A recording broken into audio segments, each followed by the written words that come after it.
Assalamu alaykum. Kitap o'qish munbiri avlodlar to'rbetiga xush keldingiz.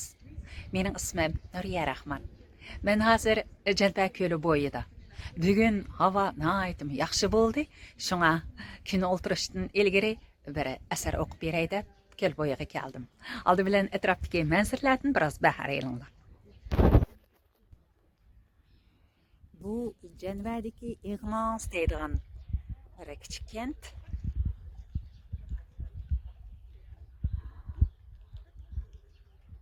Əsəri oxub boğaça bəlkім gün oltırğan güzel mənzərnamı görürüz.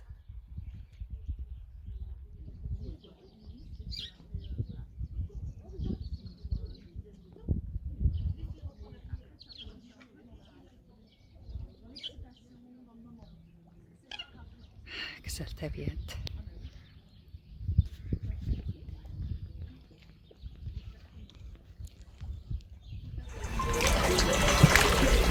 Bana yaxşı cayışıp oturup aldım. Bugün mening chiroyimni ancha aniq ko'rmaysizlar, ammo mana shu güzel manzaradan uzoq olasizlar. Bekmi bir chiroyli, chiroyli. Ko'lda uzib yurgan o'rdaklar, g'ozlar, uchib yurgan choli qushlar, sayrab hayotdan beri hech tinchimidi. Hala, menga güzel. Degan chiroyli. Mana shu güzel manzarada sizlarga o'qib bermoqchi bo'lganim Xalida Isroil hadimizning Ona daryoni izlab degan kitobiga kirgizilgan ikki parcha suhbat xotirasi. Buni sizlarga alayda o'qib berishimdagi sabab odatda yozuvchilarning muxbirlarning savollariga bergan javoblarga asosan shu yozuvchimizning ichki dunyosini, turmush qarashini, dunyo qarashini texmi bekrak yoki bevositaroq tushuna olamiz. Asarni o'qishni boshlay. Birinchi suhbat xotirasi. Yozuvchi Xalida Isroil bilan suhbat. Savol. Sizning adabiy ijodiyat yo'liga qadam bosishingizga turtki bo'lgan narsa nima?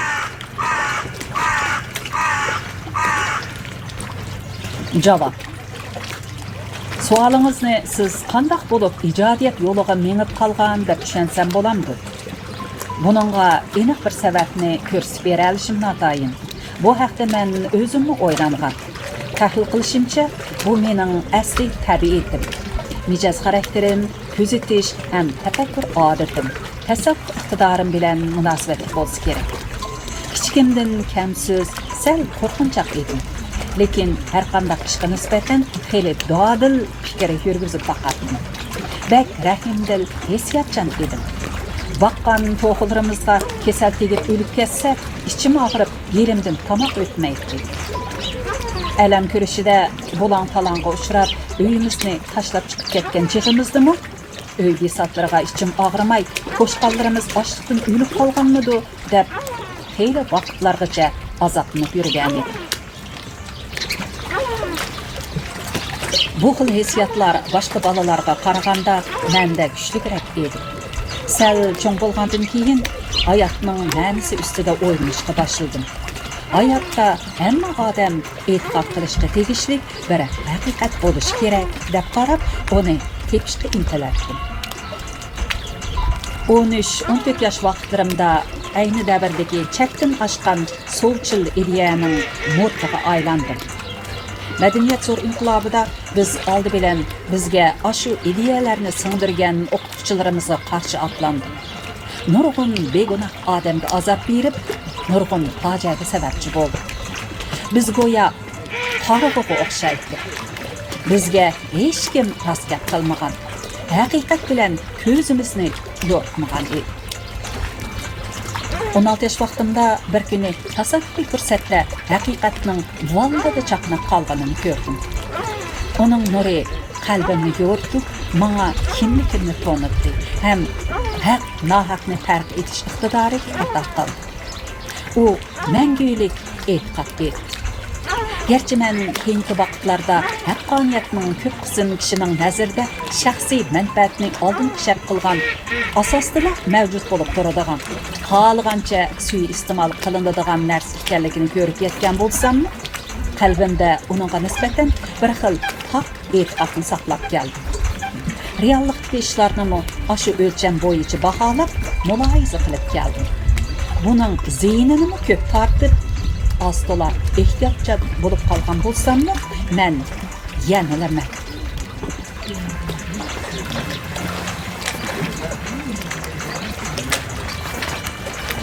Yana biri xarakterim tufayli kichikimdan qiz bolalari qiziqadigan nurg'un ishlar meni qiziqtira olmaydi. Masalan, yasinish, tarinish, kiyim-kechak va shularga oid paranglar.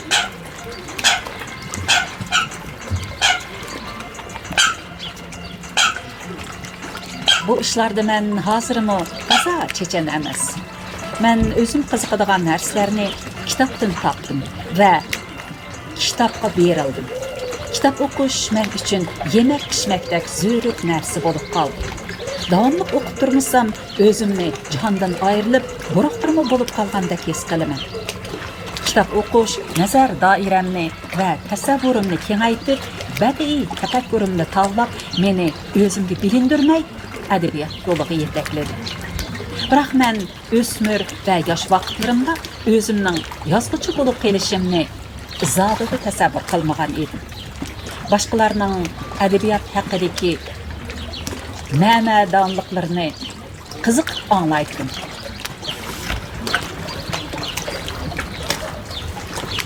O'zim adabiyot haqida so'z etishdan o'ylardim. Kundalik xotiraga o'xshash dastlabki yozmalarimni hech kimga ko'rsatmay mahkam qilib saqlaydim. Gazetaxonada axborotchilik bilan shug'ullanishim, tafsiliy xabar, o'chiriklarni yezib, yaxshi bahoga erishishim adabiy ijodiyatga yanama fikrlab yurish qilishimga turtki bo'ldi. Uning ustiga yeshimning cho'ngishi, turmush tajribamning eshishiga agishib, qalbimda nurg'un narsaning yig'ilib, qaynab teshiyotganligini his qilardim. Boshqalarning yozganlarini ko'rib, do'rab yezib boqqim keldi. Dastlabki hikoyalarimni ayollarga yaqinroq bo'lgan muhabbat, turmush temalaridan boshladim. Savol. Ijodiyat yo'li xuddi hayot yo'liga o'xshash agir to'qay. Ijodiyat bilan shug'ullanishingizga to'sqinlik bo'layotgan narsalar bormi? Javob.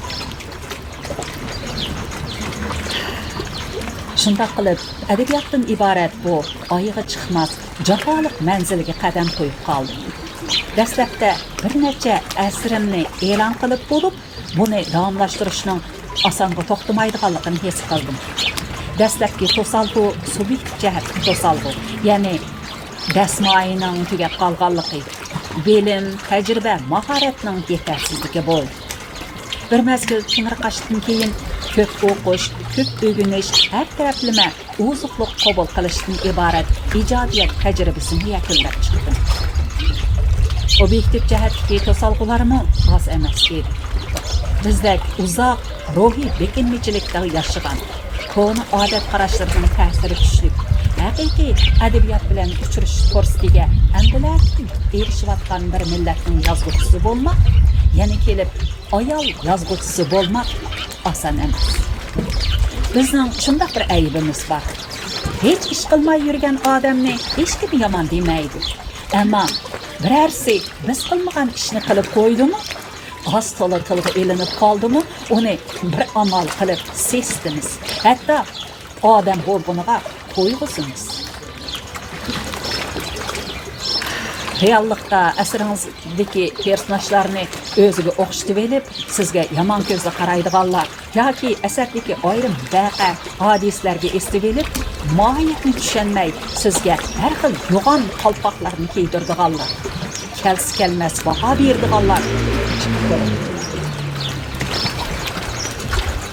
Yozuvchining vazifasi madhiyalash emas. Masalalarni yozsangiz, boshliqlar xo'sh bo'lmaydi. Bunun ustiga siz ishdan sirtqi vaqtlarda yozganligingiz uchun əməldarlarının ətrafında çörgüləşkə, adətki kişilər bilan bolğan adimiyyətçilik münasibətlərini to'liq ado qilishqa imkoniyatınız yar berməydi. Ailədəmi yaxşı ayol, yaxşı ana bo'lib ketolmaysiz. Bularning hammasi ruhiy besim bo'lib, qo'lingizni tushaydi. İcadi qizg'inligingizni bo'g'idi. Er yazıcılardek halgan yerge berip, halgan kişiler bilen arılışıp turmuş ürünelmeysiz. Birer kişi bilen 5 minut karanlaşsınız, hatta o qeyri adam bolsun mu, sizden gumanlıqallar çıkadı. Demek, siz erler bilen ortak güç kelediğen obyekt tosalgılarını yengenden sırt, ayallıqınız elip kelediğen tosalgı kolaysızlıklarını yenişiniz. Besimiga, tushunishmasliklarga, nohaq azar yeyish, hatto yetim qilishlarga bardosh berishimiz kerak.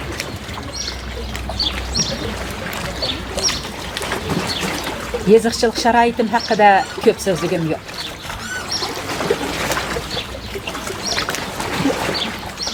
O'ttiral 3 yig'izliq uyda o'tiraman. Hozirga qadar yeziqchilik uyi tugul, o'zimga xos yeziqchilik ustunimmi yo'q. Şoňa udup kelgen yerde bäzide oturup, bäzi yetip yazımı. Tamak etiş, öy yığıştırış, hepde bir çıkıdığan Gülşen'nin makalalarını kahirleştin aşkan vaktlarda yazıkçılık bilen şoğullanım.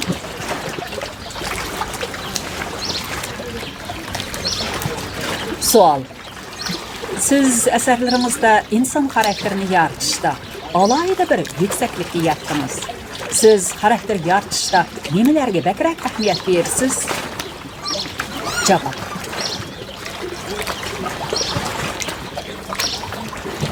Adabiy əsərdəki personajları karakterini yaxşı yaratish üçün psixologiyadan az to'la xabardor bo'lgandan tashqari kishilik turmushni, odamlarning xilma-xil karakterini inchiki kuzatish va tahlil qilishga mohir bo'lish kerak.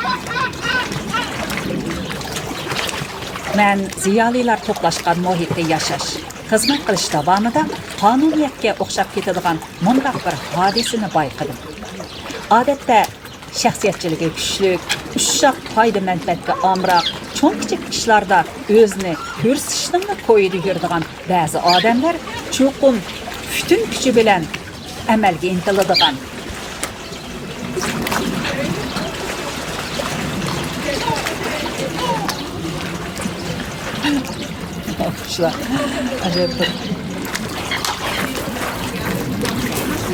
Mundaq bir hodisani bayqadim. Odatda shaxsiyatchiligi kuchli, ushshaq, foyda manfaatga omroq, cho'ng kichik ishlarda o'zini ko'rsatishni qo'ydiradigan ba'zi odamlar cho'qim butun kuchi bilan amalga intiladi ekan. Ya'ni ko'p sondagi haqiqiy tashkillash qobiliyatiga ega fazilatli boshliqlar buning sirtida. Agar ular qiyin sharoitda o'sib yetilgan bo'lsa, ularning amalga intilishi moddiy narsalarga bo'lgan intilishi bilan texmi oshkora birlashib ketadi ekan. Bundaq odamlar oson o'zgaradi ekan. Ikki yuzlimichi, yaloqchi ham obro'yparast bo'lgandan boshqa jiniga nihoyat omroq, qo'rqinchoq keladi ekan.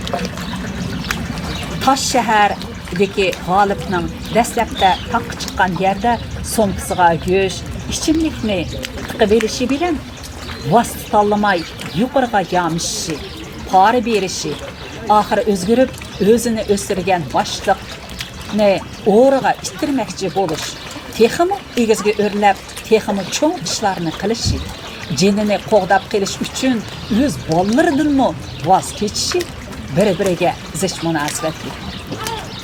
To'xtining bolalar to'g'risida ularmi boyliqni ko'z-ko'z qilish, muallimlariga ko'rsatish uchun i'ona qiladi-da degan gapi bilan hadislar g'olibning ishxonasiga qatirab gap to'shib yurishi, o'zicha muhim hujjatlarni yig'ib yurishi, o'z uchun mehmon chaqirishi, g'olibni maqtab eski yezishi bilan hayot mamotliq paytida g'olibdan yuz o'rishi bir-biriga bog'lanishi.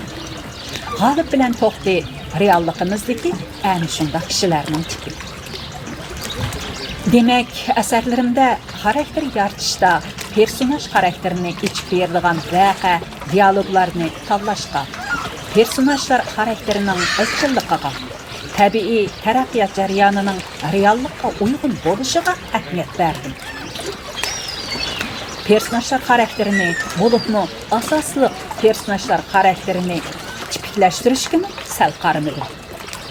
Meningcha, realizmlik asar mavjud bo'ladi ekan, tipik obraz, tipik xarakter deganlarning vaqt o'tmaydi.